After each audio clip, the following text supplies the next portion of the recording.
Climate change is not easy, but giving up is not an option, says Stefan Ramsdorf, whom you will meet later in this presentation. On June 16th, this graph shows the temperature rise in Harrisburg from 1889 to 2020. This was the global temperature graph. The stripes show how global temperatures have risen over 2 centuries.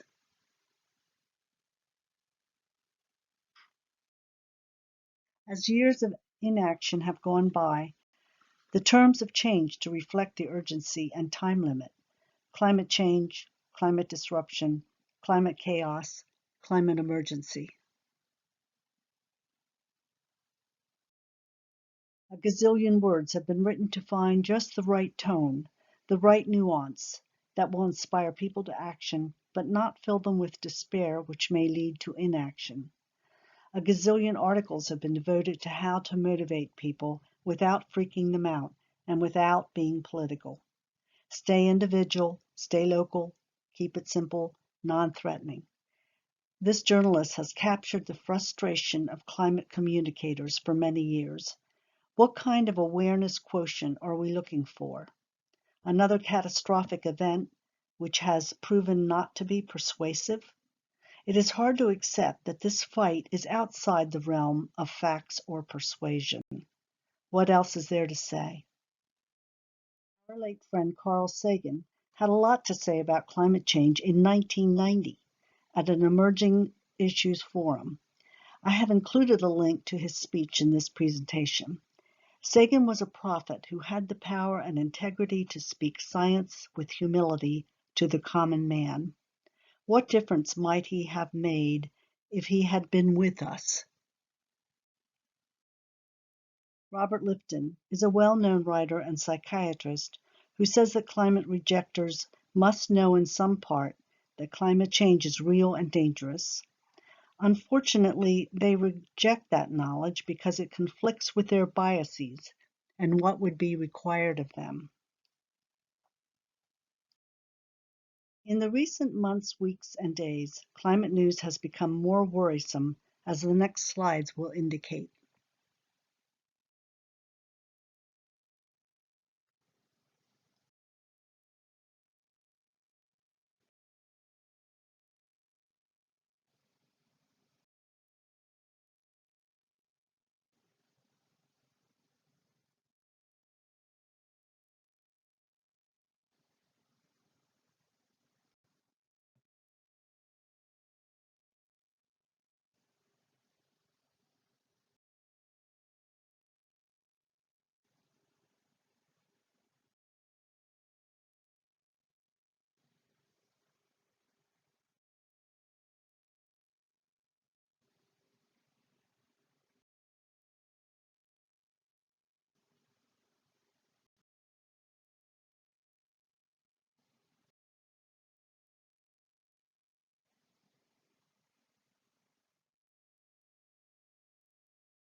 As climate change destroys the homes and lives of people around the world, the U.S. could well be vilified and held responsible for damages. The U.S. still holds the record for historic and per capita emissions. Scientists and universities around the world have been researching climate tipping points. Here again is Stefan Ramsdorf. He posted a recent presentation about climate tipping points. I have included the link and it's well worth watching. He says the fight against climate change needs to be a concerted effort, which will require the public to be educated.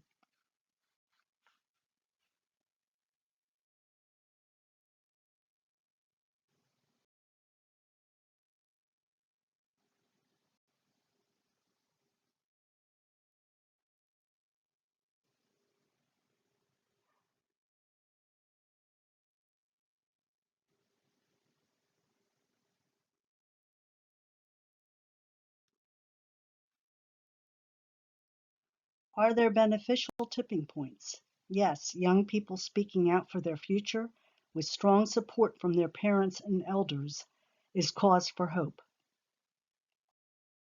Ramsdorf advocates for renewable subsidies and a price on carbon.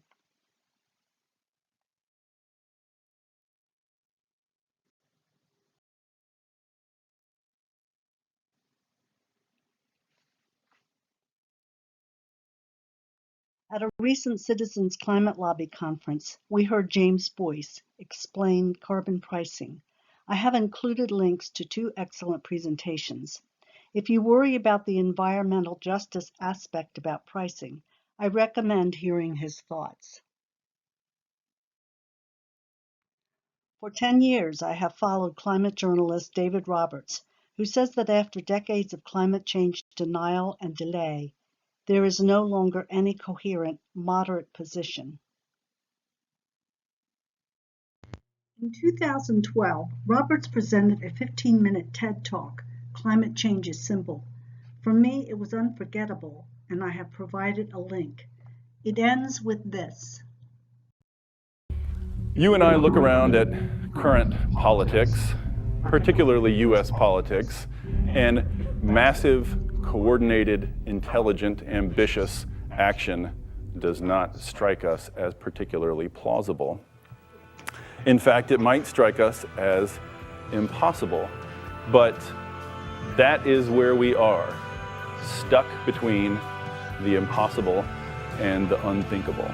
So your job, anyone who hears this, for the rest of your life, your job is to make the impossible possible.